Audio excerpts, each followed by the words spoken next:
Welcome to another episode of the Business Everyday Show. I am your host, Jonathan Williams, and today in the outdoor studio, we have my cousin Alex.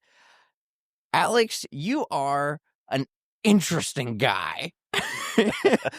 I mean, I've known you my entire life, and you have a business, and you have done so many different side jobs and professional career things.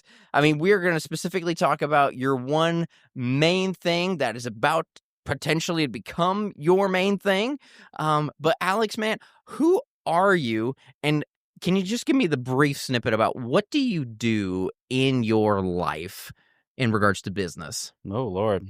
Well, I'm Alex MacArthur. My main gig is operating a trash business, Blue Line Waste Services, here in the metro Atlanta area of Georgia. And yeah, it has been a journey, Yeah, to put it nicely. for sure. Yeah.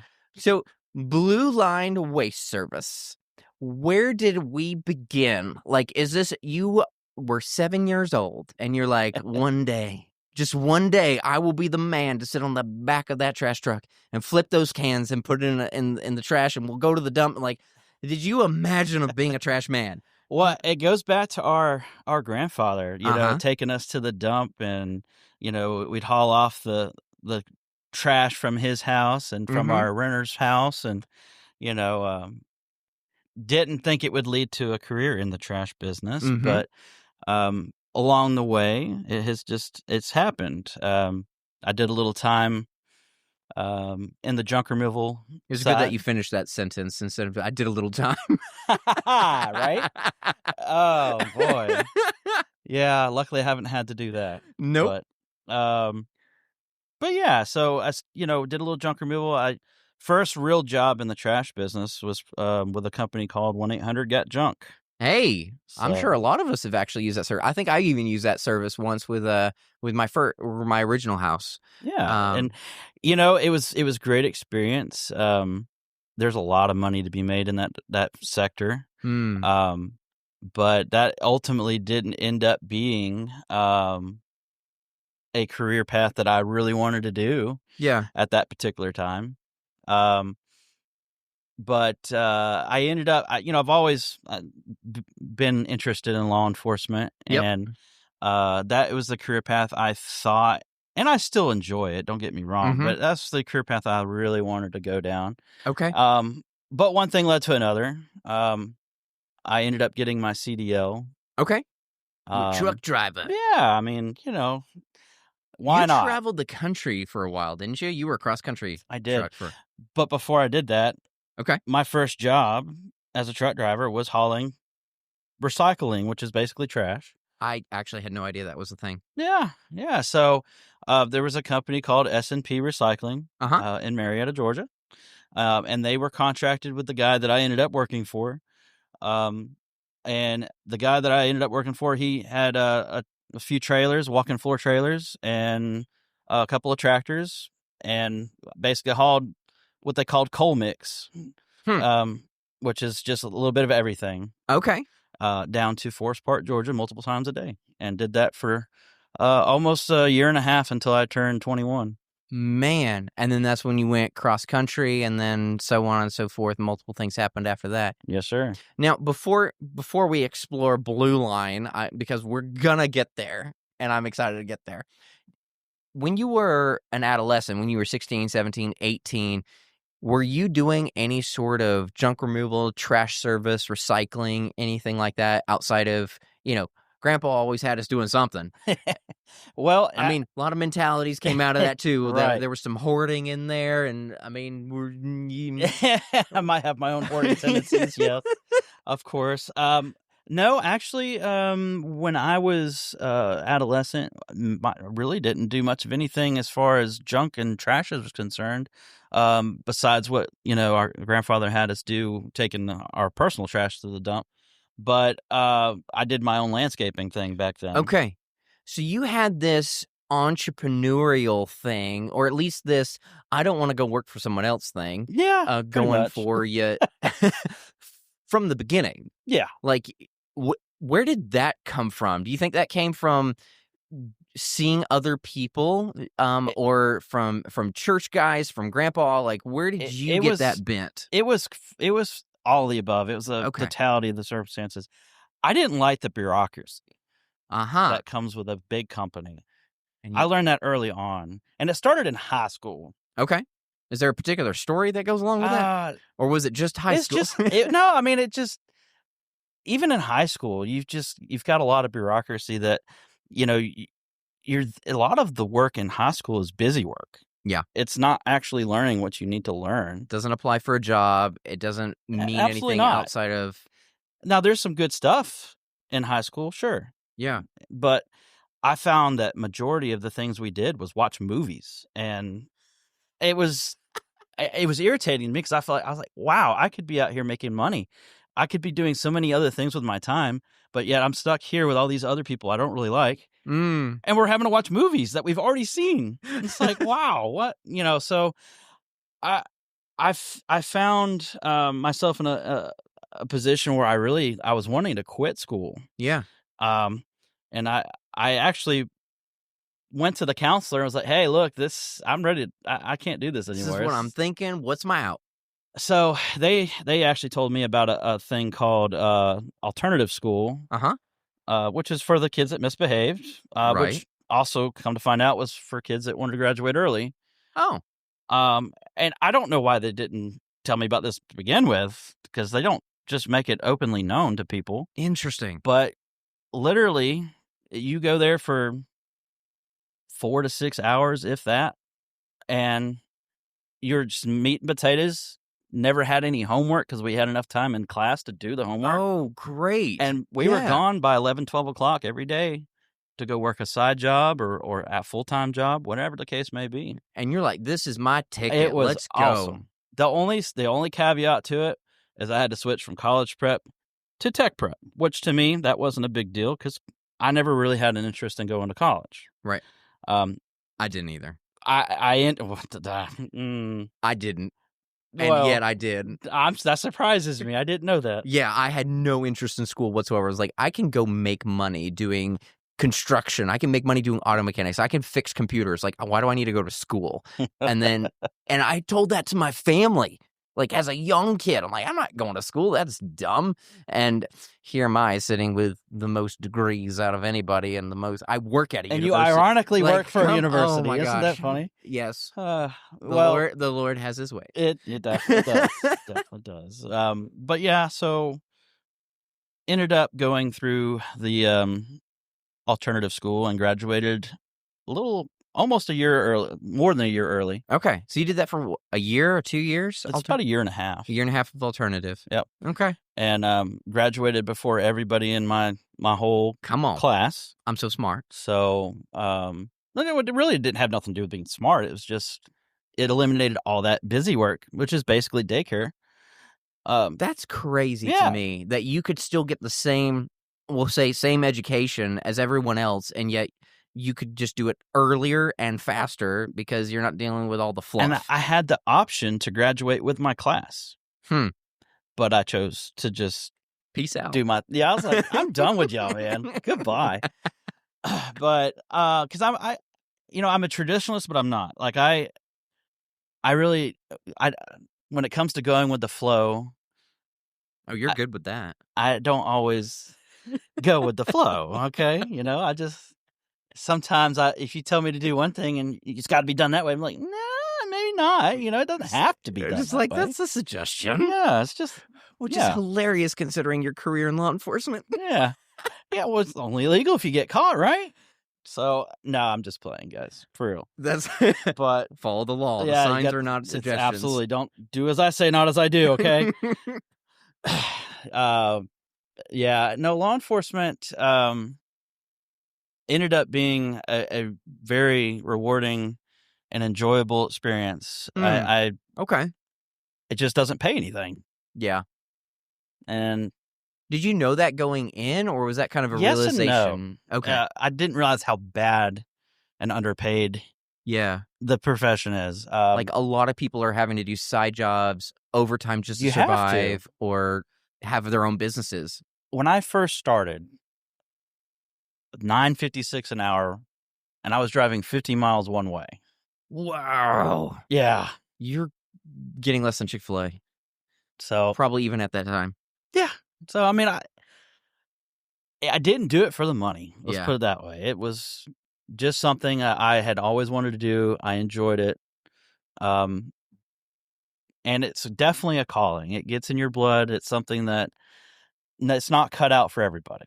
Is it true from what seems to be true, at least from an observation standpoint on the outside, that it is a camaraderie? It is a community that is really great, and you have your brothers in arms, and you're able to do your things. And is that a place that you found community and friends and things like that, or is it just like, no, I'm here to do the job and then I go home? Well, a little bit of both, actually. Okay. Yeah. Because just like with anything, you have your cliques, and there's things that people like to do that you don't necessarily like to do. Some people like to go out and actually police, and then there's ones that like to sit behind a church and watch Netflix until they get a next 911 call. Mm-hmm. And I was not one of those people. I like to be proactive. I like to go out there and do things and try to actually do what we're sworn to do. Yep. And that's try to uphold the law. But so yeah, I mean, the people that were proactive, like I wanted to be, we got along. But the people that didn't want to do anything, they're like, "Hey, man, you need to slow down a little bit. You're doing making too much. us look Making bad." us look bad." Yeah, exactly. So it kind of is what you make it. Okay. And just like with anything, of course. But I came to the realization that there's really not a lot of money to be made, and without having to work 24/7, which obviously, yeah, 24/7 working that, and now I'm doing 24/7 working crash. So it's like, but how long was that a full-time career, or was that ever a full-time career? And like, did you have these other little things going on? Were you still driving some trucks? Were you still, cutting grass? Were you still doing all these other things to survive? Or was there a period where it's like, no, for these 5 years, I was like full-time, that's all I'm doing. And then getting to that realization that it's just like, this ain't working. Well, I kind of jumped ahead of myself by going into the law enforcement because, I worked for 1-800-GOT-JUNK. After 1-800-GOT-JUNK, I got the CDL. I went to work for the recycle hauler, and then I drove over the road for a couple of years, and then got laid off in 2008. Okay. Because of the recession that happened. And I found myself working locally for a company, Siskey Grading and Hauling, which was in Mableton, Georgia at the time, and they ended up, long story short, going belly up as well. Big story behind that, and they ended up screwing a lot of people out of money, including myself. But the hedge fund that owned the property that took it over after the bankruptcy, the guy that headed that up came to me wanting me to help run the transfer station and be a equipment operator for the transfer station as well. So that was my big kind of intro into the waste business. Can I ask, like, in what point in your life, are you 25? Are you 28? Like, what about what time period is this happening that you've had a bunch of these jobs, you've had a lot of transition, you've tried different things, a lot of things in heavy equipment and big machines, other endeavors on the personal, like, where are you at career-wise? Oh, I was probably 22, 23 years old. And yeah, I did so many things in such a short period of time. Mm-hmm. But I got kind of my heavy equipment experience driving for the Siskey Grading and Hauling. Yeah. Because I drove dump trucks, and then later, once they figured out I could actually drive and I was an idiot, they put me in a lowboy hauling heavy equipment. Okay. Which was, I loved that. That was probably the best driving job I had. But one thing led to another, and they went out of business, and I lost a lot of money in that process. A lot of time that was not paid for. Yeah. But yeah, so got into the transfer station, working there, driving the heavy equipment, and it was good experience as far as, I learned how much they charge and, Right. it's... Because you got to watch all these other guys who are bringing in recycling and junk and all these other things. Like, and they're all at different prices. what are you It's just weird. doing? What's going on here? It looks like there's some money or there's some equity. Something's in here.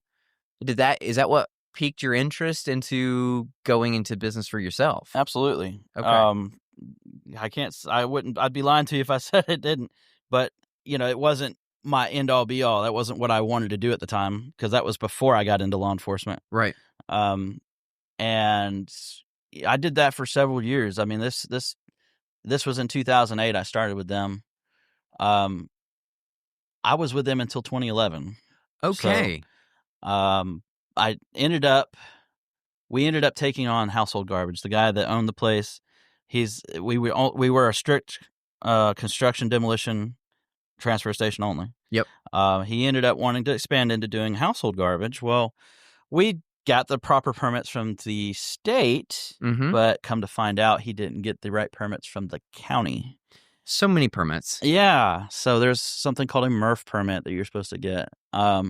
He did not get that one from the county, and the county decided to make it their life's goal to make life a living hell for everyone that was up there. We ended up having to get a little section of the property where a cemetery was rezoned for heavy industrial, because it was the one part of the property that wasn't zoned heavy industrial, for us to be able to get the permit. Well, they had to put signs up in front of the place. And they had some neighbors that decided to start smelling things, even though it wasn't coming from us.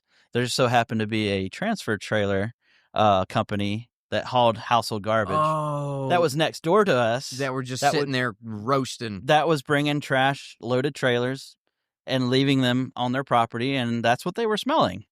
It wasn't us. But one thing led to another. The news got involved, and so the bad type of news. Yeah, so the place ended up getting shut down for a period of time. No way. Yeah, it was just bad timing. Yeah, is what it boiled down to. And so I ended up putting in because it was a little too hot for me. I didn't like the whole news thing, and yeah, so I ended up putting an application in with Atlanta PD. Okay, and decided it's time to pursue my goal. Yep.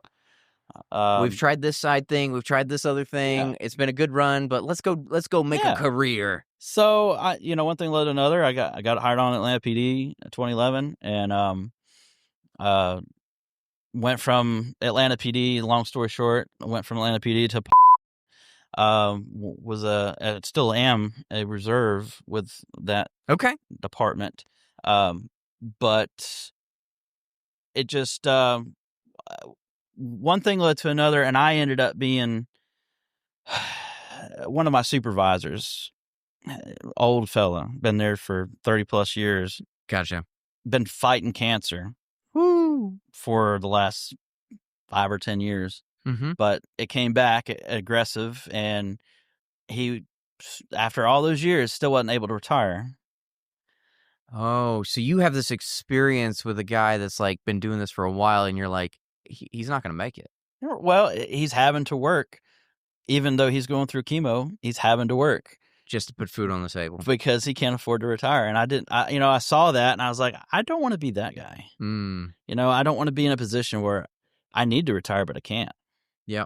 And it's really sad that, we have public safety professionals and folks like that can't retire because just not enough focus has been put in that department. Do you think it's the pay, or is it the pension plans that have... Well, there is no pension plan. Okay, so there is no pension plan. No, they did away with a lot of that. And the particular agency that I am reserve at, and I was a deputy at, they have never had a pension up until recently. Okay. Do they offer 401ks or anything? They have offered that. But, most government agencies up until the early 2000s, they offered a pension. Yeah. Atlanta was all the way up until 2009 or 10. One of the last holdouts. Huh? I think I was one of the last or the first class that wasn't offered the pension. Wow. When I went to APD. So it was pretty crazy. But say all that to say, it led me into reverting back into the trash business. Yeah. In 2018, I had a friend that I had met through the transfer station that reached out to me and wanted me to spearhead his junk removal side of the business. Okay. And made me an offer. I decided I couldn't turn down. Yep. And went talked to the my superiors and the sheriff and explained the situation. And because I really didn't, I put a lot of work into getting into law enforcement, and I didn't really want to give it up. Right. Still want to 100%. dabble. I still want to be in the group. Exactly. So I ended up getting on the reserve side of things, which, you know, had it not been for that, I probably wouldn't have gone back in the trash business, just because I had put so much into it. And I like to have a security net. Yep. There's a backup plan somewhere. I like to have a backup to the backup. So, but yeah, ended up doing that. And went to work for this company doing junk removal. So you were doing the boots on the ground. You were managing the process. You were just driving. Doing it all. You were doing it all. I was doing it all. Okay. I was supposed to be managing. But to put it nicely, and I'm not going to throw him completely under the bus, but there was some things he was doing that I didn't agree with, that were not necessarily legitimate, that I just didn't feel comfortable being around. So and plus he was one that couldn't relinquish 100% control. He had some friendlies, as he called them, which were ex-drug users, current drug users that turned out to be, but and they needed to go, and I didn't have that final say, so I was like, hey, they need to go, and he wouldn't let them go. Yeah. So I was like, okay, well, I thought I was manager, what are we doing? I had some authority here, not working. So funny side story to that. One of the guys I ended up having on my crew, I ended up arresting. Prior to, he had actually just got out of jail from where I had arrested him a couple years ago. Now, I can't say that I've had that sort of awkward employee moment. I've had other awkward moments, but it's like, do I know you? Right. Hold on. And it wasn't even me recognizing him. He recognized me. Oh, gosh. It's like, turn to the side and hold up a little sign. Oh. So we were driving to a junk removal job, and he looks over at me. He's like, you arrested me, right? I'm like, oh. Yeah, that was fun. But the rest of the day is going to be interesting. Yeah. It was uncomfortable, but it ended up turning out good, because he explained to me that had I not arrested him, he would not be in the position he was in, which was in a better position. Yeah. He was a meth user and was going down the wrong path, and had actually broke into the sheriff's sister's house. That's unfortunate. And that's when we arrested him. But he had got himself cleaned up. He was in a rehab, and he had been subbed out to our company. Awesome. To work for us through the rehab. So, okay. And, but yeah, that was just a funny little side note that, like, a little uncomfortable. Could have gone a whole different direction. But luckily, he was thankful. So, how long did you stay with that company before you said, hold on, I think that working for somebody is not doing it for me. Like, I really want to do this myself and take that leap. Like, how long was that period? Oh, probably just under a year. Okay. So it didn't take long. No. And you're like, yeah, I want to do this myself. I could do this better. Got it. Which, is that totally true? Probably not. Looking back. But of course, we all think we can do it better.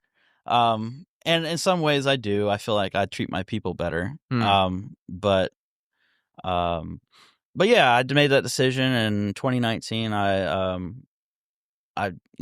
talked to you a lot during that time. Yep. And, I was real nervous about jumping off into it, and I still have my moments, but yep. You were kind of like that voice that kind of pushed me to do better. Dear. And I hope it's good, right? Yeah, I mean, you encouraged me in a good way. So awesome.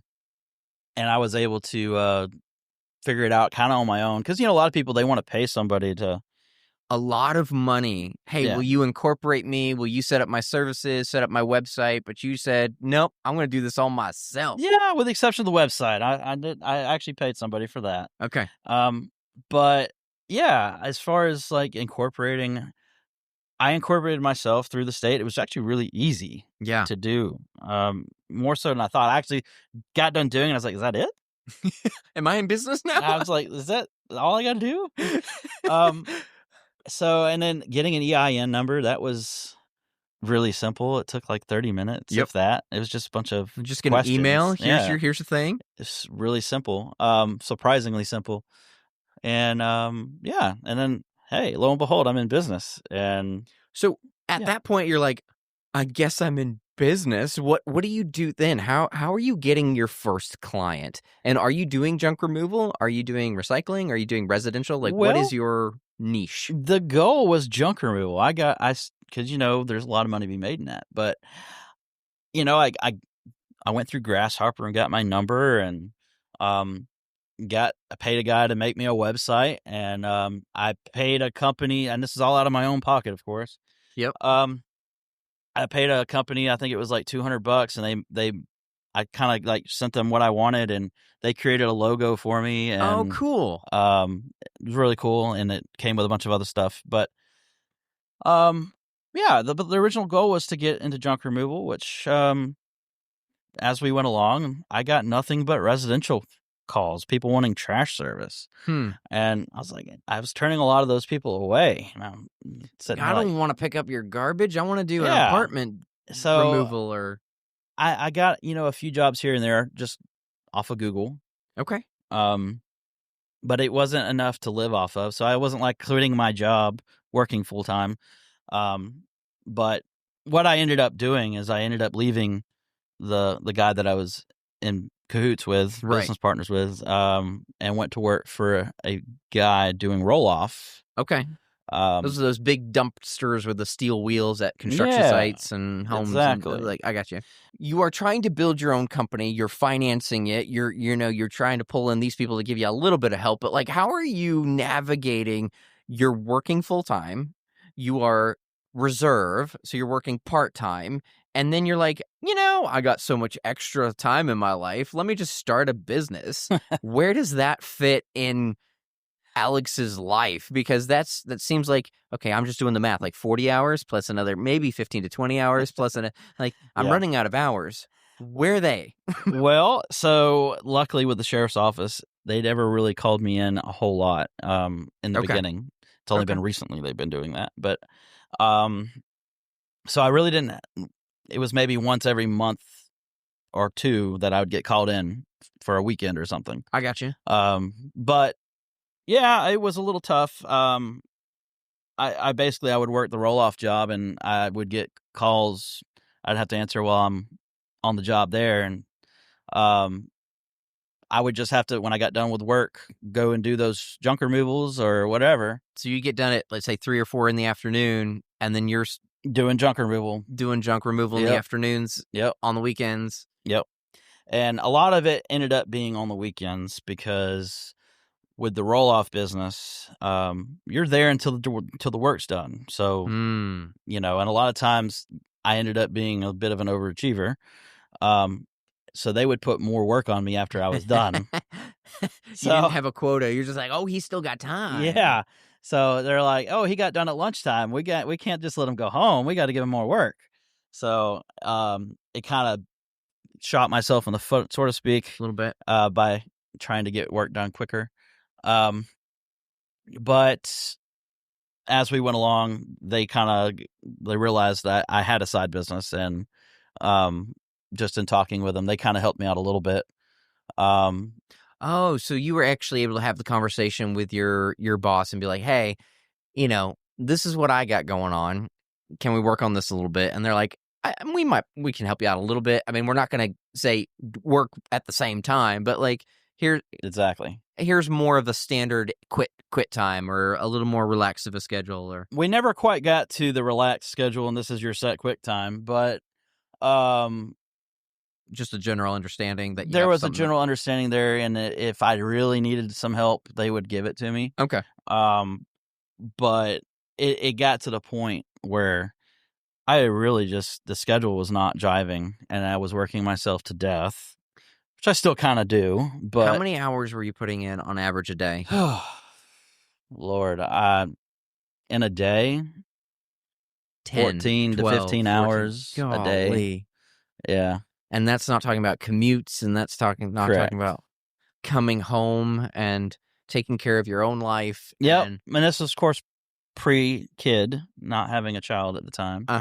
But still, it was tough because I did have my wife.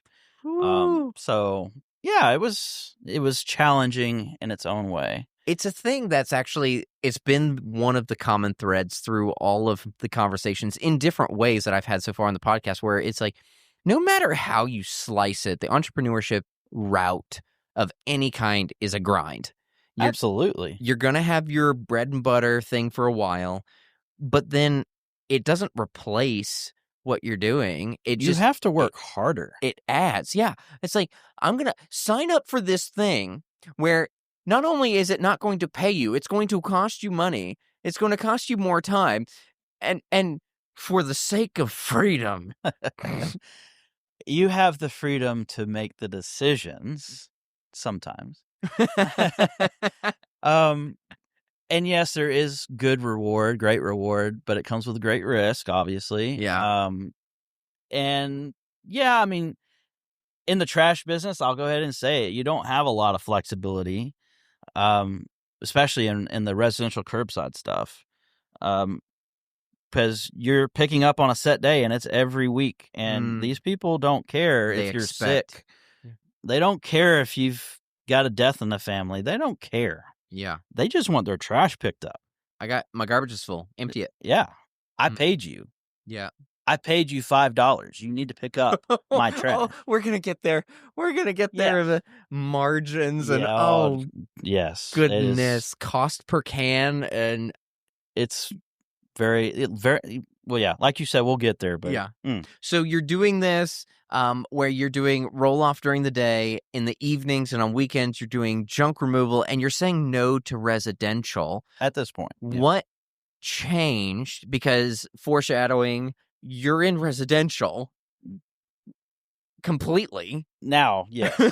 Yes. So were you just not getting junk and you're like, well, I got to take something? Yeah. So it got to the point where I was receiving 10, 15 calls a week or more. And they're just finding you on Google and your website. Yeah. And I'm getting all these calls about people wanting their trash picked up. And is there not enough people, or like at the time? No, there wasn't. Okay. So you really had the open market of saying there are so many more people moving to Georgia, building homes, having families, whatever. We have so much more garbage than we know what to do with. Right. And this was before COVID, and this was before, our last president got into office, Mr. Biden. Yep. And yeah, so the economy was really good. People were not scared to spend money, so as much as they are now. Sure. But yeah, I mean, it was ripe for the picking. I mean, it was an industry that wasn't really getting serviced by the current providers, because the only providers were really just the big national companies. Right. And you don't get good service from them. So yeah, I made the decision. I was like, hey, okay, I guess I need to rethink this a little bit, because I'm not making great money. I mean, I'm making all right money, but it's not enough to live on. Sure. So enough to just taste it and you're like, oh, I could do this. Yeah. Oh, I could still do this. Right. So, and I guess we didn't cover this, but when I first started the business, I traded in my truck for a old 1-800 got junk truck. Okay. It's a little dump truck. Yeah. And that's how I was doing my junk removals, was with this little 1-800 got junk truck. Uh-huh. And I ended up starting to use that for the trash pickup. You know, I was like, okay, well, just throw it over the side and move on, and I started out with 2 or 3 customers, and, after a year, I maybe had 30, 30, 40. But the problem was I was getting I was signing people up, and I wasn't paying attention to where they were at. You're just like, call me. Yeah, I'll pick Yeah, up you're your in Douglas trash. County. You're in Douglas County, Paulding County. Oh yeah, I service there. Those are big counties. Yeah, they're big counties. So, uh, when it came to residential pickup, I had never really been on the ownership side or the management side of that, so I Right. wasn't real familiar with it. I made the mistake of getting way too spread out.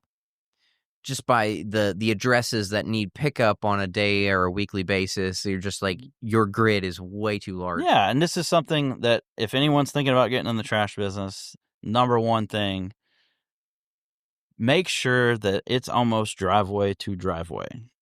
Say no. Yeah, a lot. it's okay to say no. I didn't know that at the time. Right.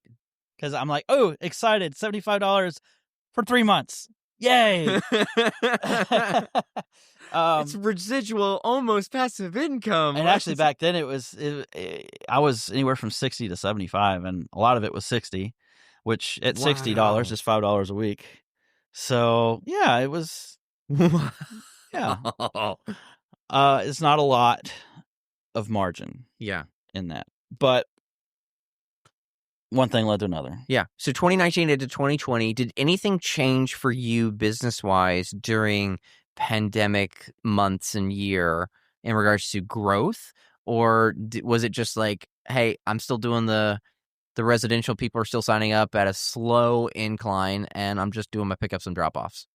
So there was a negative impact. Okay. Because everyone's trash volume got really high. They're spending way too much time at home. Yes. And, in the trash business, you make money when they're driveway to driveway. And it helps when they're only like 2 or 3 bags in the can and not completely overflowing. Okay. Because we have to pay by the ton or by the weight to dispose of the trash. Got it. So with more volume comes more weight, which costs more money, unfortunately. So not only, your effort to empty that can is going up, your wallet is decreasing because you're dealing with more volume. Correct. So, and then to add to all that, this was after COVID. Okay. The local transfer station that we were using that's owned by the county burned down. Ooh. And was shut down subsequently, because the state wouldn't let them reopen it. So that could have put me in a huge bind. Yeah. You don't have anywhere to offload this. Yeah, because at this point, I had grown it to a little over 100 customers. Okay. Actually, I was closer to 200, but I was picking it up with a before when I got to 50 customers, I ended up getting that little side load truck that you met me up in Tennessee. Little bumblebee yellow truck. Yeah. The old thing that 1980s C30. Yeah. Look it up, y'all. It's an interesting little truck. It is a beast. But does she still run? It does still run. We can go out here and crank it up right now if you want to. Heck yeah. It smokes like a freight train. Got some burnt valves, I'm sure. But anyway, it was a good little truck. Got me through. Ended up getting a 8-yard rear loader. Probably around the 120, 130 customer mark. And this is all out of my own pocket. Right. Personal loans. I didn't take any company loans at the time. Still haven't done that, actually. Ballpark wise, if you can tell me, like, what is a range of, like, someone wants to get into the junk removal business or the residential trash business, what are you having to spend on a basic beater truck? Like, they don't look cheap. They're really not. I've actually been really fortunate and found some really good deals through Facebook Marketplace. Okay. Are we talking 30 grand, 50 grand, 100 grand, 300 grand? Way less. Okay. Yeah. So my first garbage truck, that little beater truck that you met me, the C30. Yeah. $4,500, $4,000, somewhere right in there was what they were asking, and I think I got it for like $3,300. Yeah. And that's a little high for that old of a truck, but you got to think these trucks brand new are over $100,000, closer Whew. to $200,000. So yeah, it's hard to get a garbage truck. With the right loader on it and the right reservoir bucket, Absolutely, and they just don't it's a come up for huge sale that challenge. often. And when you do find them, they're usually beat to hell. So Well, they're used for the garbage business. exactly, and the garbage business is very tough on equipment. So yeah, it is a constant challenge. But one thing led to another. I got that 8-yard rear loader. I did come out of pocket on that one with a personal loan. Yeah. It was just over $20,000. Okay. And that was a changing moment, because I went from, throwing trash over a dump truck bed. Mm-hmm. That's a tall side. Then to a side load, and now I'm compacting trash big time with a rear loader. Yeah. I was able to go. I was having to dump 2 or 3 times, if not 4 times a day, to dumping one time. So the trash business is this. Everything is slim in regards to margin, whether it be time, whether it be resource, whether it be your route efficiency.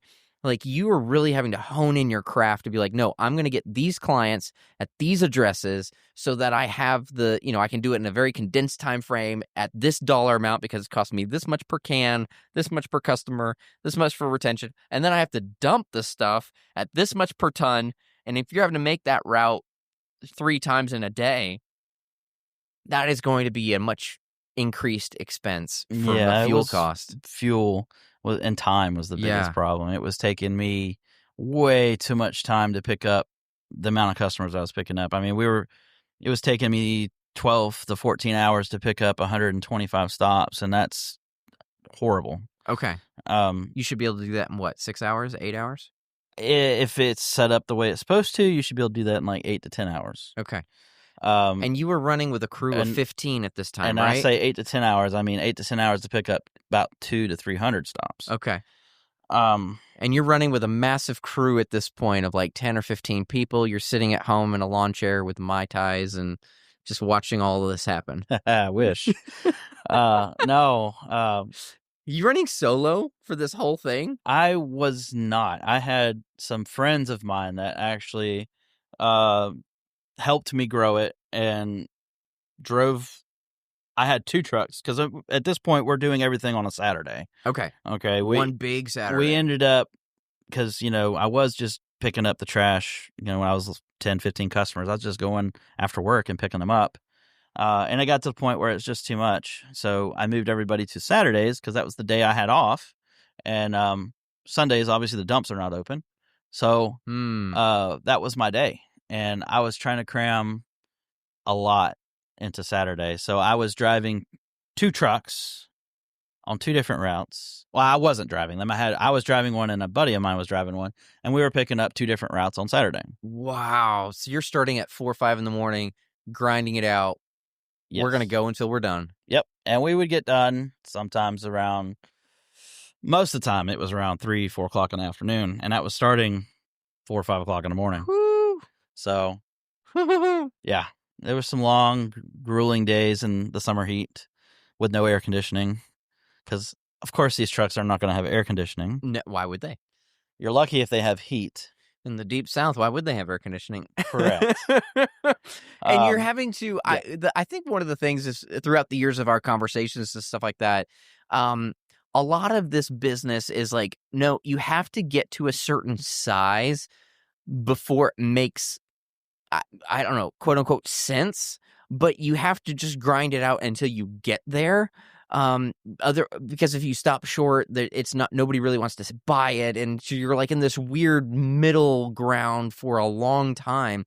You're having to maintenance your trucks on your off hours during the week. You're having to fix things and pay for things out of pocket, and really you're just like, I need to get to 300 stops before I can, I don't know, break even.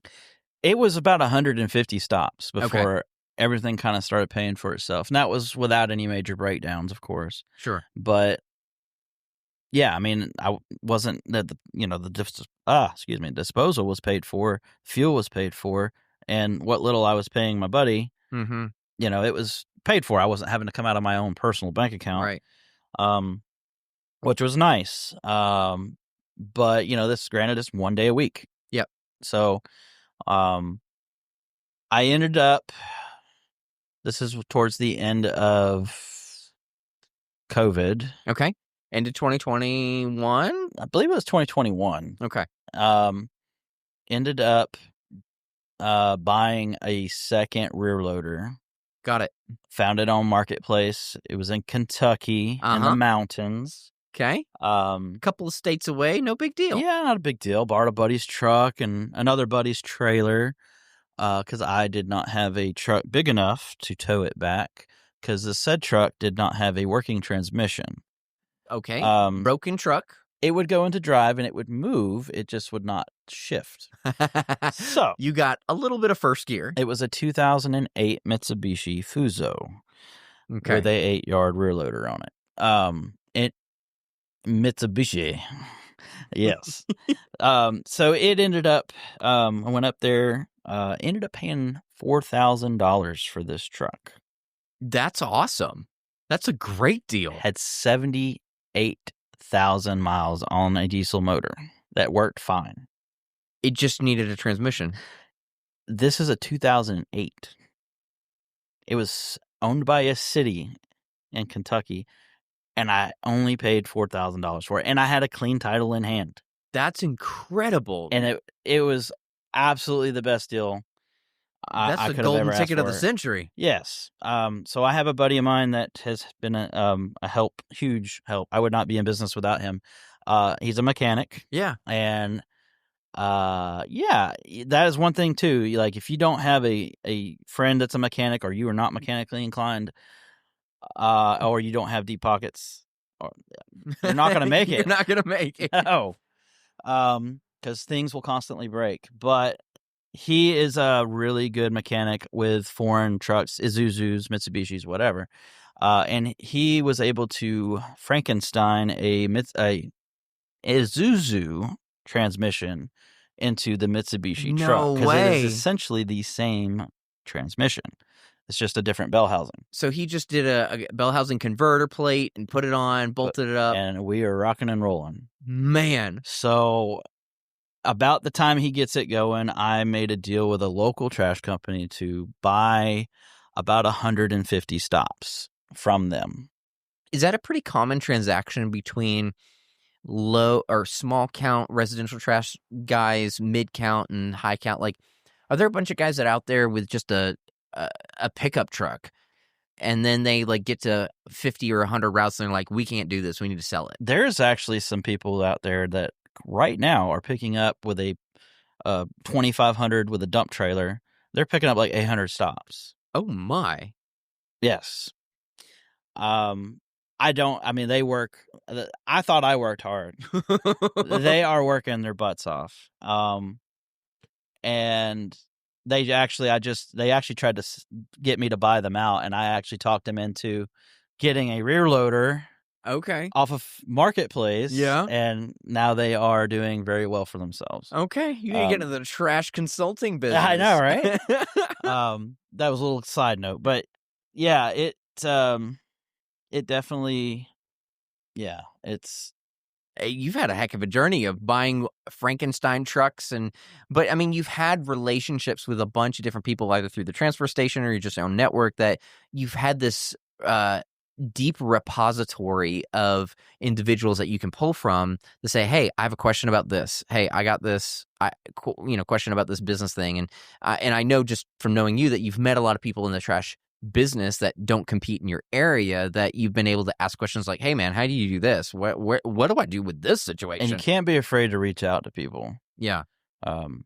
I've cold called companies, other trash companies in other counties, and just been like, hey, I own such and such company, and I'd really like to talk to the owner whenever he gets a chance. And usually you're getting a secretary or something like that. And surprisingly, majority of the time, you'd get a call back. That's awesome. And I've developed some pretty cool relationships that way. Yeah. And that's actually how I came into this deal with the 150 stops. It was actually a competitor of mine. Okay. Same area. We're in the same areas, but he was trying to get out of an area that I'm already in. So Right. It's probably the same situation where he was scattered or extended. Exactly. And Yep. we need to do some swaps. His majority of his growth was in another area, and the area that I was in, he was very spread out. It was taking more time for him to deal with that. So it made more sense for him to sell it or get rid of it. And so we worked a deal out and took over about 150 stops. What is the most valuable part of a stop? Is it the can? Or are you having to replace your own cans? Is it the actual client? Is it like what is the value? It's the client. Okay. Because the can, what a lot of people don't realize is that it takes about 6 to, I'd say 6 to 8 months before your investment in that customer is completely paid off, because Right. the can itself is like $79. Okay. The customer's only paying you most of my customers are 60 to 75. Right. So, and I now charge a delivery fee of $25 for the can if I provide it. Right. Then that's just purely to try to recoup what I'm paying for the can and the labor to so deliver it's not it. 6 months, it's 3 months or you know, whatever. Right. But you're, in the meantime, you're paying disposal for fuel, for insurance, the cost of the can, and you're really not breaking even until almost a year. I mean, you're closer to a year before you're breaking even on a customer. Yeah. So, I mean, it's truly an investment. So when those customers that are only with you for 6 months, you really don't make anything. You just lost a bunch of money. Yeah. I offer a discount to public safety and to public servants is the better term. So that includes, teachers, EMTs. Has that been a selling point for your business?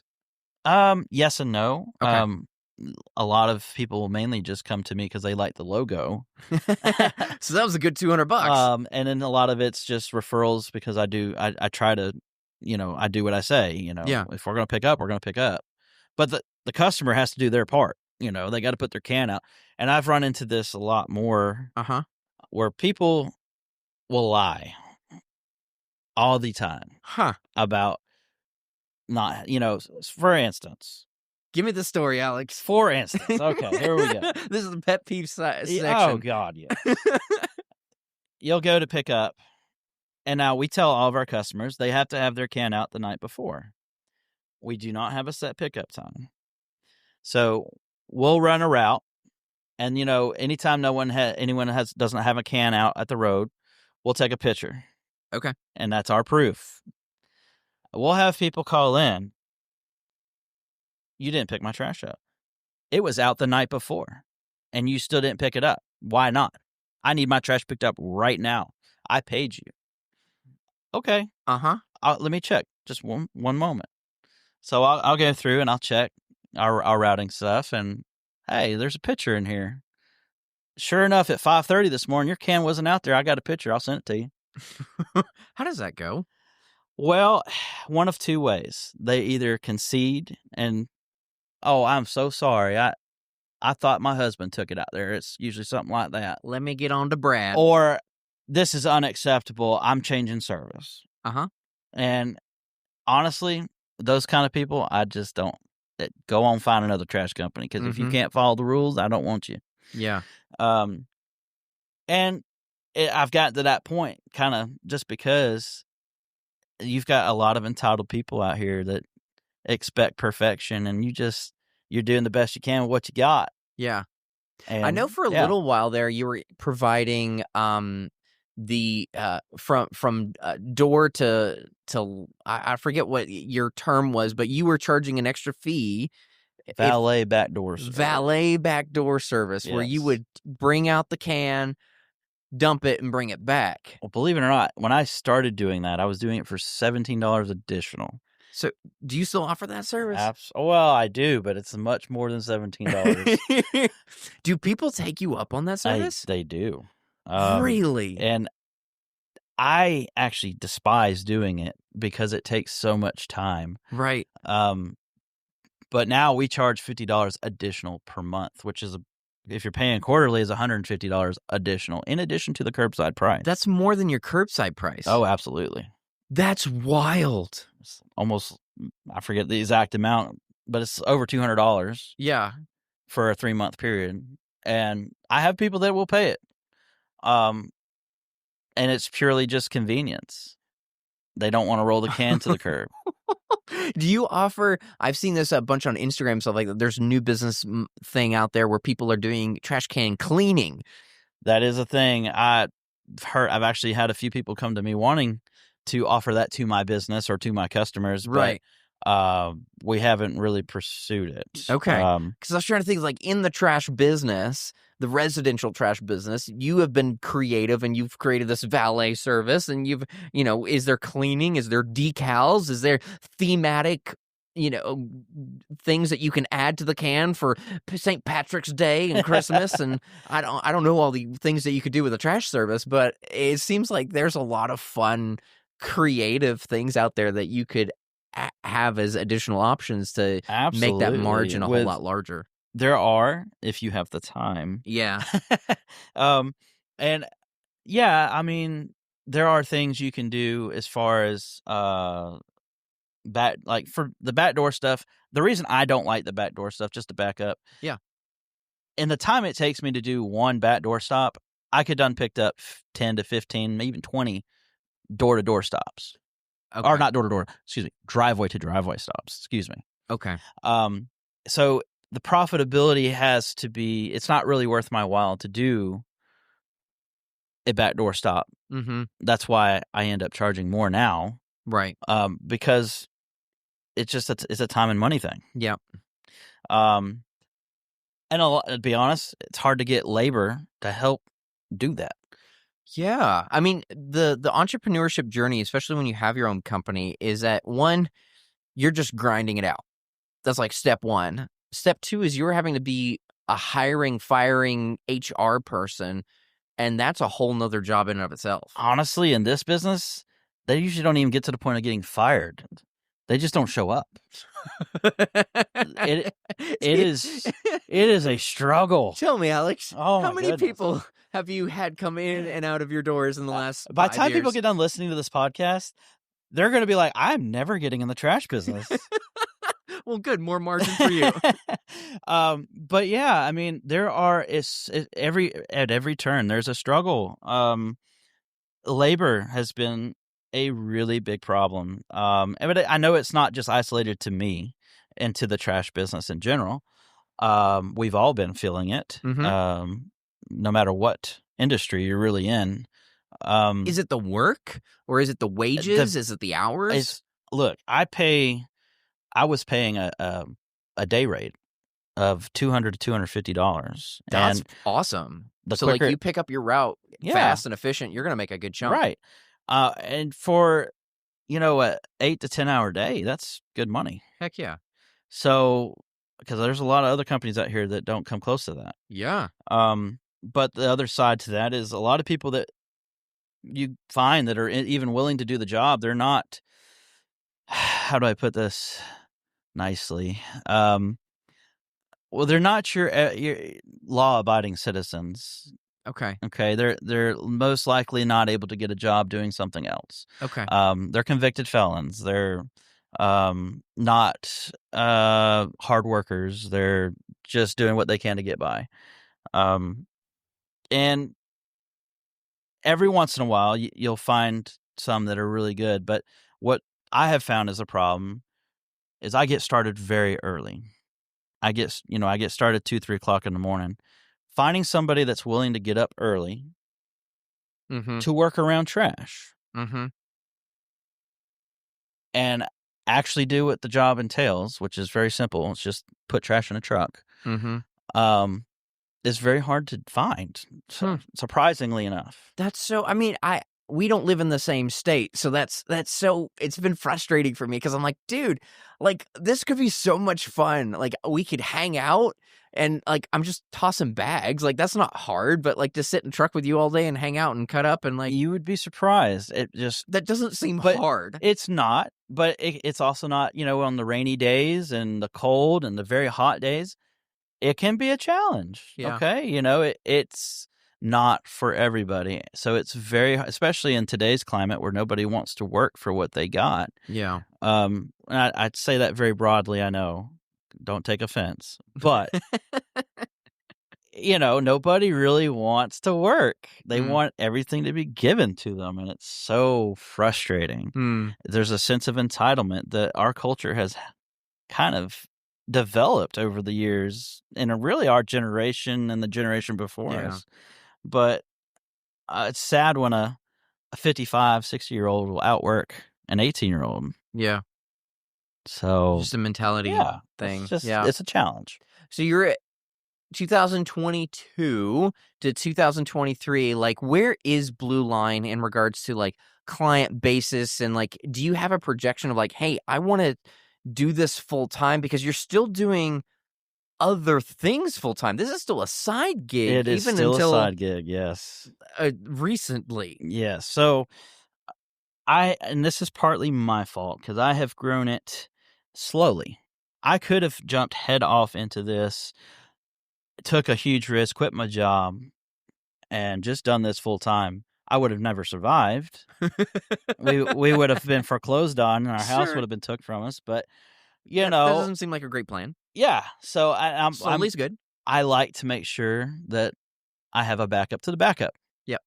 And I'm at a point now where we're doing well enough where I could pay myself not what I'm making now, but enough to probably pay all the bills.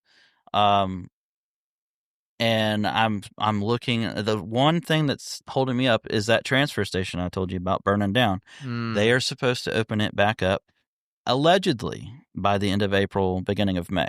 Okay. So, and how does that directly affect you, just for the audience sake? Like that will cut my disposal costs from around $90 to $100 a ton to $59 a ton. How many tons? So almost half of garbage are you dealing with per week?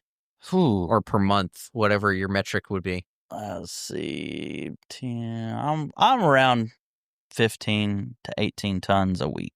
Wow. Yes. We create trash.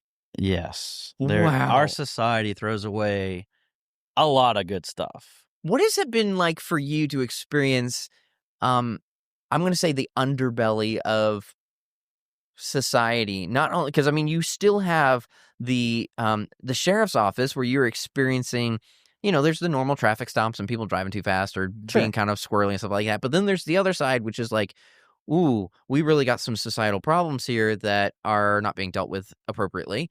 Mental health being one of them, yeah. Mental health or people's personal decisions, home life, whatever that might be. And then you also have I'm going to say, the side of society that's like, oh, everything's nice, everything's looking great. But, you're dealing with them from a customer service standpoint and be like, ooh, home life must not be good. Or you're dealing with their garbage and they're just being either extremely wasteful or not kind in how they're doing their trash. Or like, what is it like to experience the underbelly, underworkings of society? I have noticed that the higher income brackets of the trash business tend to generate less trash. Whether that's because they eat out more, I don't know. Oh, interesting. But the lower income areas that I service tend to always have a full can that's usually absolutely 100% full or overflowing. And a lot of times they don't bag their trash. It's just they throw stuff in the trash can and it's just a bunch of loose stuff. I personally hate that. Yeah. But for more than one reason, but mainly because it just goes everywhere when you go to dump it in the truck, especially on a windy day. And you got those people, and that's why a lot of people may be familiar with this. The automated trucks that these bigger companies have now with the one-arm, I call them the one-arm bandit. Yep. The reason people complain about those trucks is because nobody bags their trash, and if they do, they don't tie the bags. So when those trucks go to dump those cans, the wind catches it and goes everywhere. So yeah, of course people are going to complain about litter in their neighborhoods because they're not doing their part. But yeah, I mean, if people do what they're supposed to do, it's not that big a deal. But to circle back to the demographics thing, it's just with the incomes, I've noticed that with higher income, it's a cleaner, lighter trash. Interesting. And it's very weird. Yeah. What are some of the things that you have found in your junk removal and trash service that people are throwing away that you're like, why would anybody throw this away? It's got so much value.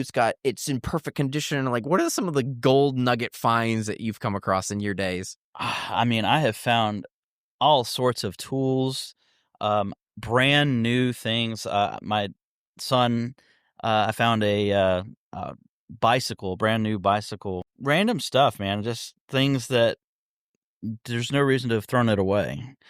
Brand new shoes. Why do you think people do that from a psychology standpoint? Well, I probably need that because hell, I have the problem of not throwing things away. But it's just more or for less the just trying listening to, audience. The workshop behind us is quite full. Yes. But no, it's more or less, I think people have been conditioned to just clear clutter and to just throw out good things instead of trying to find somebody that might need it or to donate it. It's more or less kind of a laziness, I think. But just out of my life, I threw it in the trash. Yeah. How have you grappled with timing in regards to when has it been right to make that decision to go full time into this as being your primary thing? Is that a financial thing? Is that the business of a certain size? You're like, hey, I'm growing by 25 clients a month. I'm have 500 clients on a regular basis. It's now a good bet. Is it like I have the appropriate equipment to do the job efficiently, so I'm not killing myself all the time? Like, is there one or two factors that have made the stars align enough for you to say, I think I could do this? Oh, yeah. So in the trash business, you definitely want to have a backup truck. Okay.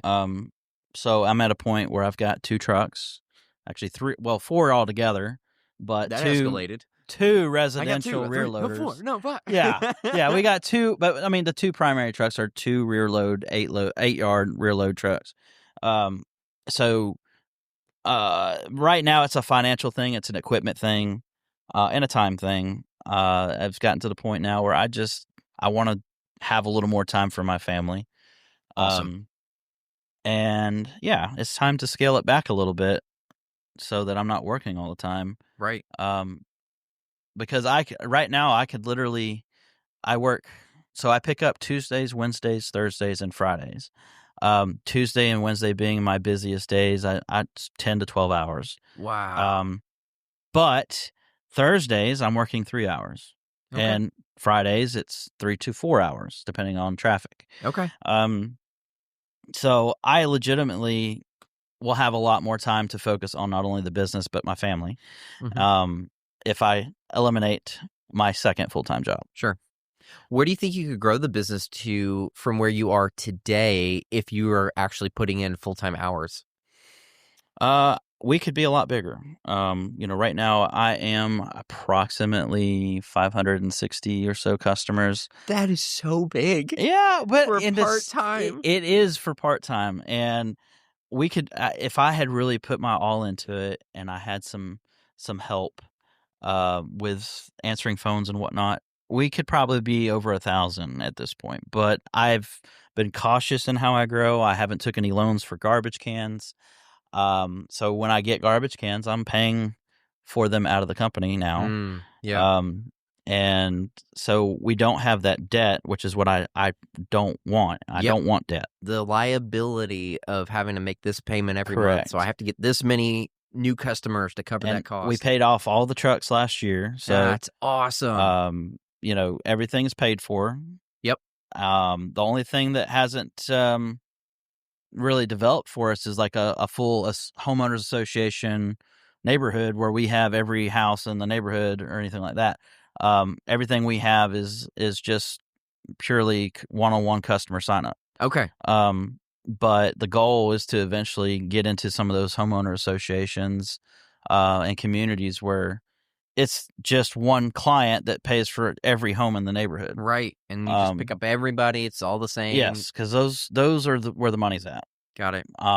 But there's not a lot of that around here, unless we go into the city of Atlanta, Hmm. or into some of the higher income areas. Um, and I kind of want to keep it local. I don't want to get it too big. Yeah. Um, and honestly, it's partly me because I don't really want to.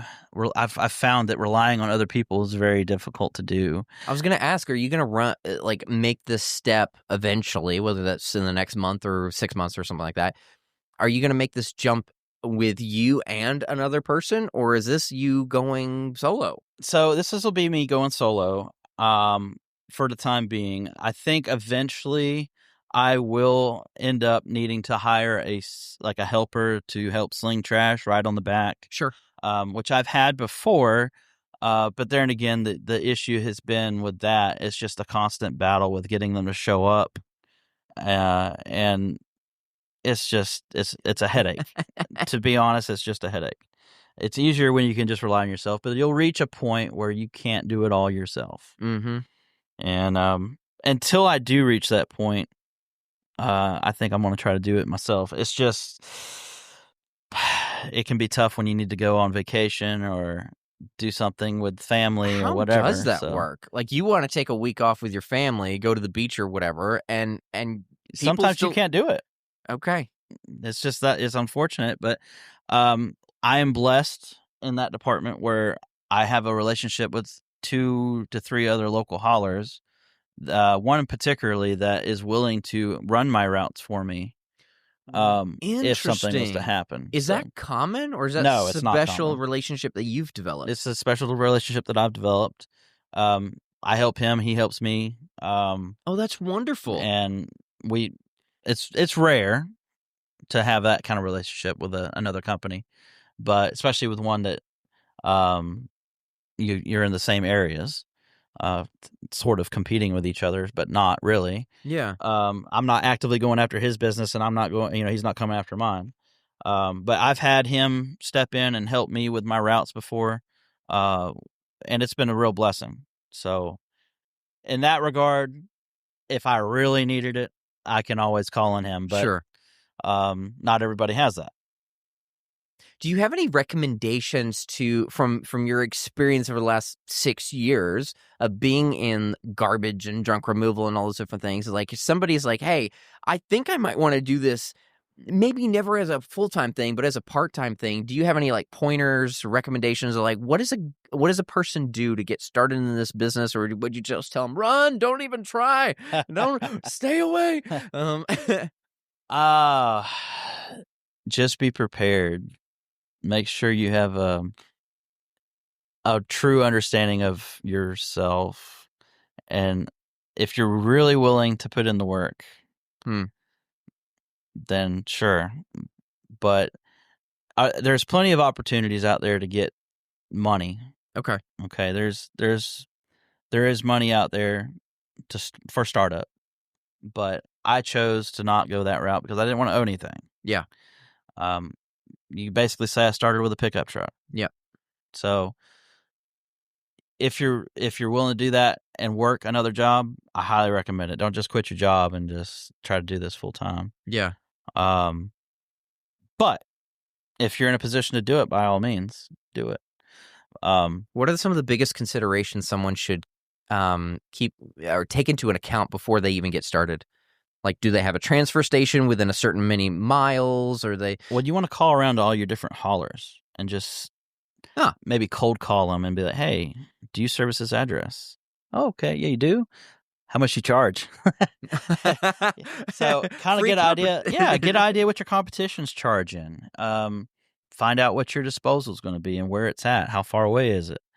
You want to definitely see about seeking out your HOAs, which I have not been the best at doing. Yeah. But that's what I will be doing.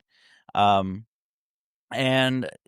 get all of your customers as close to driveway as possible. Okay. That's the biggest few things. I don't recommend offering recycling unless that's just something that you really want to do. At least around here, your recyclers are going to deny your recycling if it's contaminated. So if you have a pizza box with food scraps in it. They're going to deny that. They're going Right. to make you load up all your trash and take it to the dump. Yep. So, yeah, it's hard to get your customers to comply with those rules. So a lot of people don't even offer it. None of us local haulers around here even offer recycling. Right. For that very reason. But yeah, it can be a high income job, career, but you have to have density. Mm-hmm. And density is where you make your money. Have you found a trick for advertising to get customers, or have you just been, I have a website, people find me? It is literally all from the internet. Okay. Primarily Google. Being, I really don't even have a full-time website person. He literally made the website, and I really haven't touched it in the last 5 to 6 years. It has just been people Googling trash service in this area. And they probably call 2 or 3, and then you're the one who actually picks up. Yeah, that or I'm the first one. But it's gotten to the point now where I can't answer every phone call. So I've been focusing on the texting because that has eliminated a lot of bull too. Because you get these people that, oh, you told me this, and they're like, no, I said it was this. Oh, gotcha. Oh, well, I talked to this other person. Like, no, you didn't. I'm the only person that answers the phone. You might have talked to a different company, but I'm the only guy here. Yeah. So I found text messaging kind of eliminates a lot of that. Have you thought about incorporating an AI assistant to do those automatic text messaging? I actually was looking at some of that today, and there's actually some companies that offer trash-related AI assistants for answering calls and text messages. So. Yeah, because I was trying to think with all the latest of technology, there's probably a lot of services, and you've probably been introduced to a lot of different apps to make your routes more efficient, and a lot of, whether that be accounting software, but even like customer management software and like.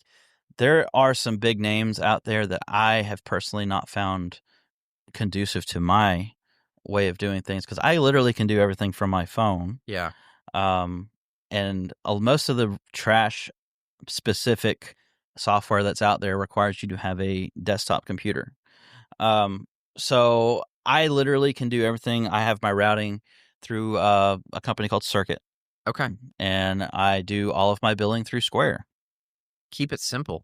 And I can literally do it all from my phone. That's beautiful. So as I get bigger, that'll become more challenging because if I ever need to do price increases with Square, you have to go through individually each customer and do that. Whereas with the trash billing software, you can just blanket do it all across the board, master changes. Yeah. So not quite as simple with Square. So as I get bigger, that's going to be a problem. But as I have it set up now, it's perfect. Yeah. That's awesome. Yeah. Your first year in business, if you don't mind sharing, like what was your gross that first year being in business? Oh gosh. It was, I think it was like 15,000. Okay. And you had what, 50, 60 customers? I don't even think it was that. I think it was like 20, maybe 25 customers. Okay. A lot of that was from junk removal. Yep. Some junk removal sprinkled in there and stuff like that. What part that, like, I mean, 15,000 is not nothing. It's a little chunk. It's it was. It's just like dangling. Was it a carrot? Yeah, a dangling carrot for you, or was it like, do I have even the right business? Like, there's many times I question, like, why am I doing this? Like a truck breaks down, and you're like, dang it, I'm gonna have to put. How am I gonna pay for this? Yeah. Luckily, my mechanic is willing to let me make payments to him. Okay. So that has been a huge blessing. And he doesn't charge me anywhere near what he probably should charge me. Master mechanic, we love you. Yes. I've been very blessed in that department. Been blessed all around, really. But I've kind of taken it kind of from like a hobby, as what a lot of people would probably call my business, to it actually being a legit business. Like, yeah, it's gone from the dream to the side hustle to you're a business. Yeah, we're a business now. And side note, ended up getting to where I didn't realize I even needed it, but I needed to get a county business license. An accounting business? No, a county. Oh, a county business license. Yeah, because when I first started, I had a a state business license. Sure.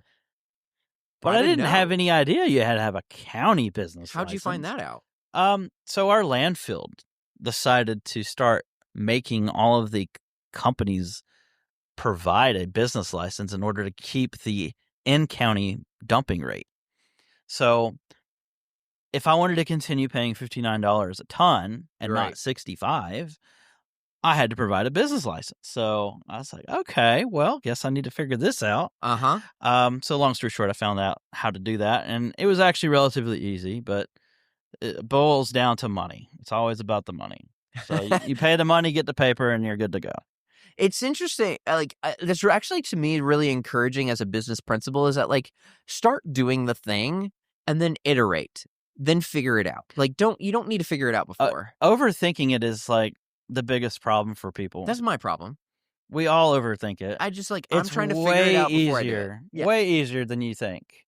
They will tell you what you need when you show up to the office. Like, I remember, like, this was just a couple episodes ago. I had a couple of barbers on the show, and they were telling me, like, they were in the county clerk's office asking, like, hey, we started a business. What do we need to not get in trouble? Right. And they're just like, there will be people who will let you know what you need, or someone will show up at your place of business and tell you, hey, you really need this, or you won't be doing business anymore. Or you'll get the one where they just don't like people and they'll say, oh, you don't have a business license? Oh, what's your business? And they'll start writing tickets, but no. Which will also inform you that you need to make a change. Right, but fortunately, we don't have power-hungry people like that around here. That's awesome. But there is that chance, depending on your municipality or your location and whatnot. But don't let it discourage you. Yeah. If you want to start a business, by God, you do it. Go for it. Don't be scared. It can be very rewarding. What has been somebody or something that's, like, kept you inspired to keep going? The independence. Yeah. And the ability to have cash flow. Yeah. Because you can do, it opens up a whole wide range of things, whether it comes to taxes, or just having the ability to afford things you might not necessarily be able to afford. Sure. You know, you're not ever going to make millions of dollars working for the guy, for the man. Yep. You're only going to make millions of dollars if you strike it out on your own and do your own thing. You have a piece of the pie. Correct. Working for the man, you'll never, ever, ever make the millions that you want to make, unless you win the lottery, which the chances of that are very slim. And you got to play to even have a chance. So. Yeah, you'd be better off paying the stock market than doing that. So I highly suggest, if you really want to make money, figure out what you enjoy doing or you think that you could do good at, even if you don't enjoy it. Hell, go pump septic tanks. I mean, yeah, that's a very lucrative profession.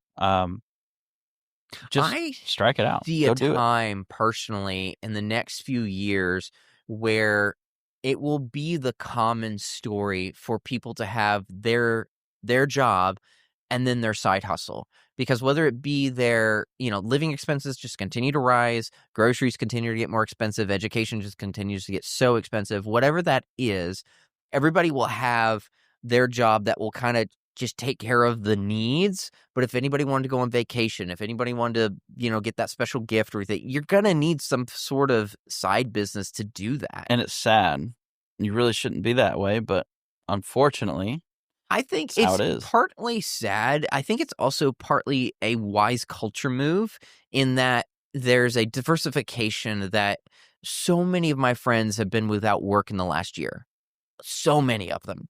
And for them to struggle for 2 and 3 and 4 months, I mean, part of that is, not having emergency funds or not having big enough emergency funds. I mean, you can't know what that period's going to look like for any one person, but having anything come in can extend the life that you have for even if it's another month to give you that chance to find that next job or that, build that business a little bit bigger. Absolutely.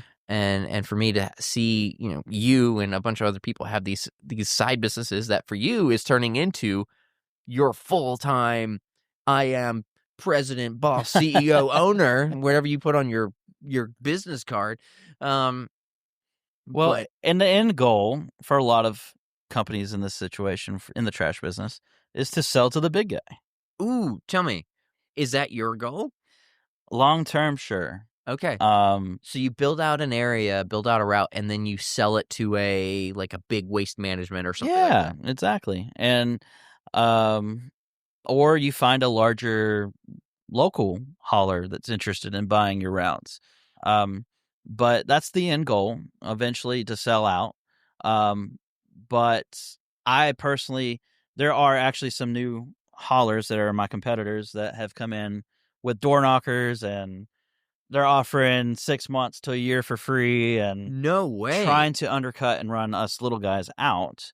And they're literally just in it to build it up quick and sell. And that is something that some people may be interested in doing, but I'm not that guy. There's plenty of business out here for everybody. There's thousands and thousands and thousands of houses that need trash service. Yeah. There's no reason to cutthroat your little guy and run him out. There's the pie's big enough for everybody. Right. But I say that the end goal is to sell. I don't exactly have any plans on selling out to anybody soon. I want this But if you're interested in buying a business in Paulding County and you have $1.5 million just sitting around, talk to Alex. He might be interested. Yeah, come on. What has been one of your wildest stories in the trash business? Like, if you have your one or two go-to stories of this was the wildest thing I've ever experienced. It's kind of gross. Oh, I'm ready. It'd have to be. I mean, keep it PG-13. I mean, we were all right. So this was back before I ran it during the week. This was when I was doing it on Saturdays. Just Saturdays. I had a guy. One of the guys that was supposed to drive for me didn't show up.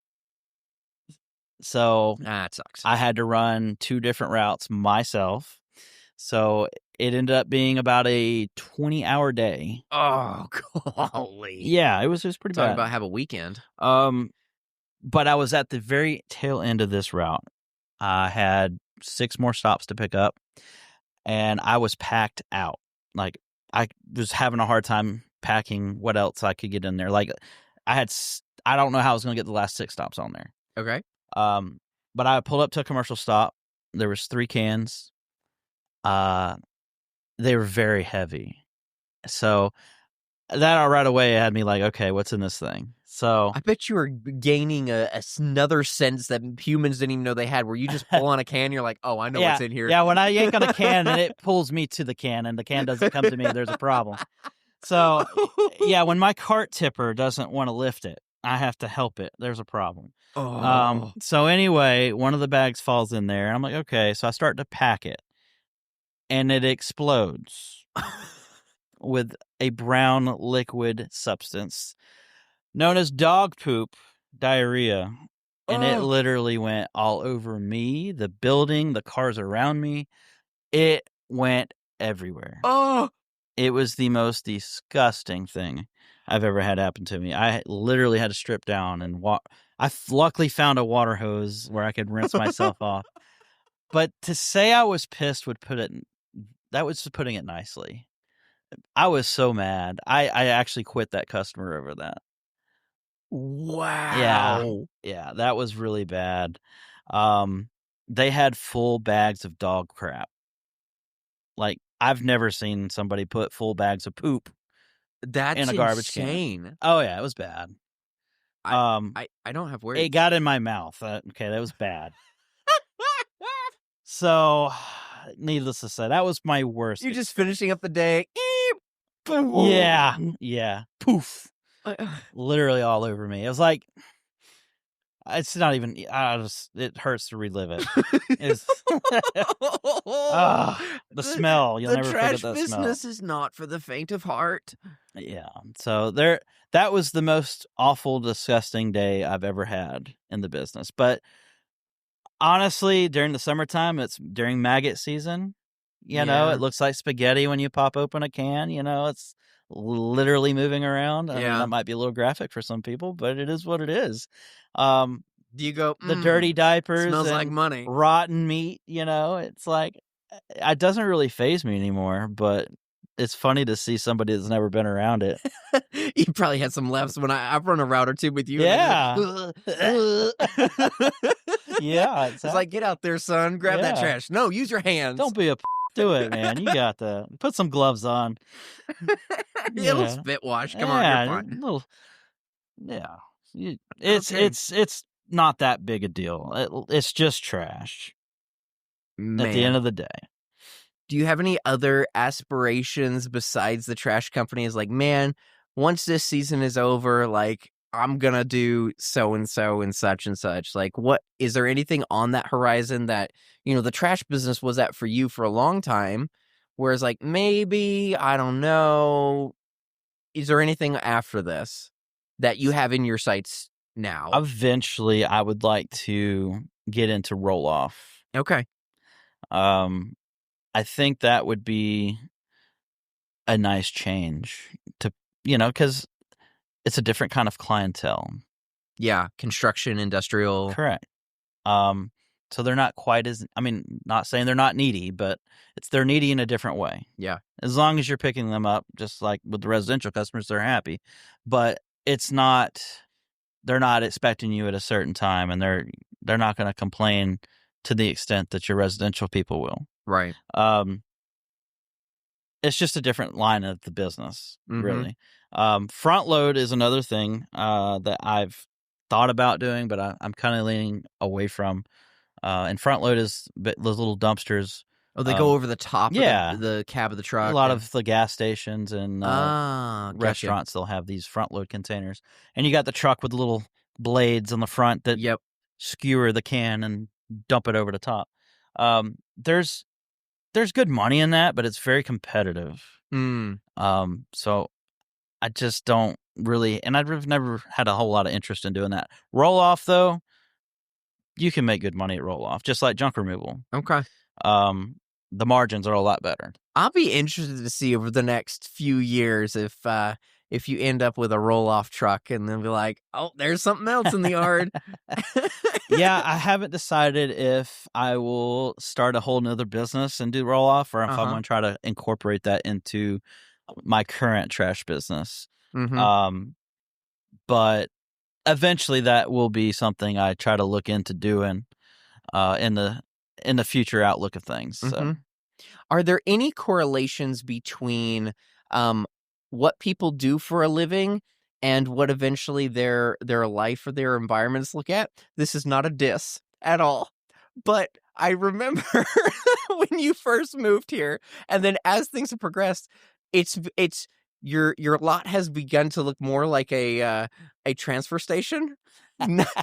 Not as a diss, but there's a lot more trucks in the yard and things like that. I'm just curious. Do you think that's a common experience? Yeah, I would say so. And a lot of that just boils down to not having time, because I work too much. I literally have too many things going on at one time.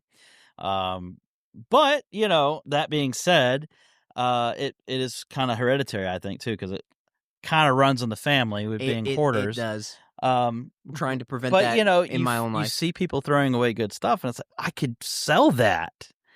It's so like, so part of that is me like hoarding that away and being like, okay, I'll sell this later and make extra money. And I probably have a lot of money's worth of stuff in my shop that I could just turn around and sell if I had the time to do it. Right.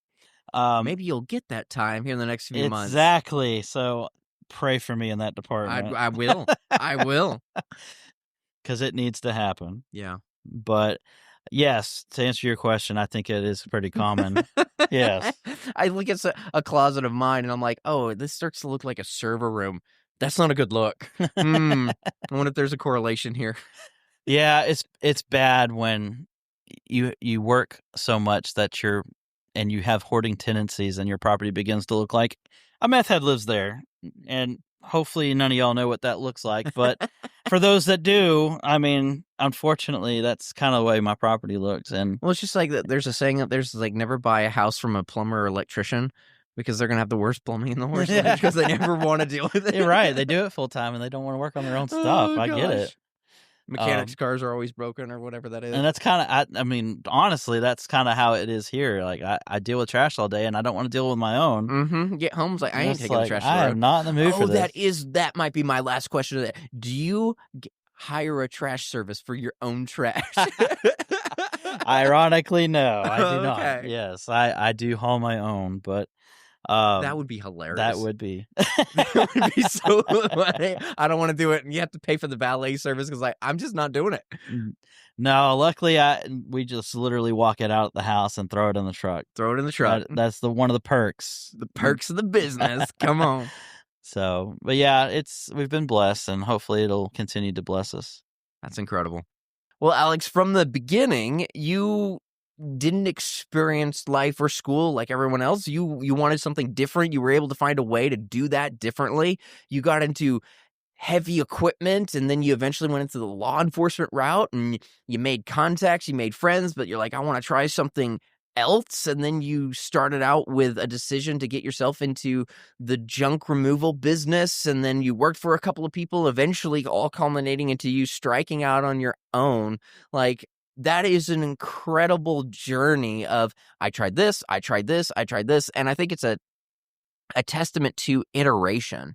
Like, if you can just iterate again and again and again, you'll eventually find your stride. You'll eventually find what you enjoy and the direction that you want to go. And It's cool to see it proven yet again that's been true for you. If anyone wants to do business with you and they're in the Paulding County area, like, where do they find you? How do they get involved with your business? And where do they get served with Blue Line Waste Service? Well, if anyone's interested in checking out junk removal or residential trash service, they can check us out at www.bluelinewaste.com. And text, obviously, is, after all this conversation, is the best. Text him. Don't call.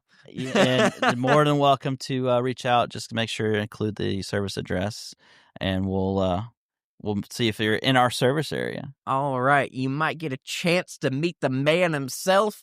Please treat him well. Pull your cans out to the road, and you will have a great service experience. Alex, thank you for coming on the show today, for telling us about your journey, about your business. All the best to you, and I'm really excited about what 2025 is going to hold for you and your family, and this potential going full-time, and just like, it's going to be great. It's been a pleasure. Thanks for coming on. Good luck to everybody. Yes, sir.